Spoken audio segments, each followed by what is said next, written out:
मी सुरीबाई आदिवासी संघटनेचा अध्यक्ष, पालघर जिल्हा अध्यक्ष। आपले महाराष्ट्रामध्ये भरपूर अशा आई बहिणींची हत्या होते। पहिला म्हणजे इथं झाला आपले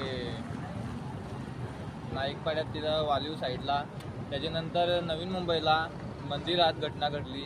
त्याच्यानंतर कोलकाताला ती दवाखान्याची सिस्टर, तिला रात्री मारून टाकला बलात्कार करून। आणि त्याच्यानंतर बदलापूरला आता 4 वर्षाच्या मुलींना शाळेतच मारून टाकला।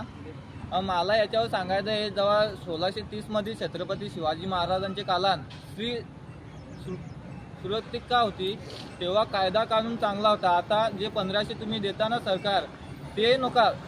बहीण योजना या बनवा, सुरक्षित बहीण योजना असा बनवा, नियम कायदा करा आणि बलात्कार करण्याला फाशी झालीच पाहिजे। जय श्रीराम, जय शिवराय।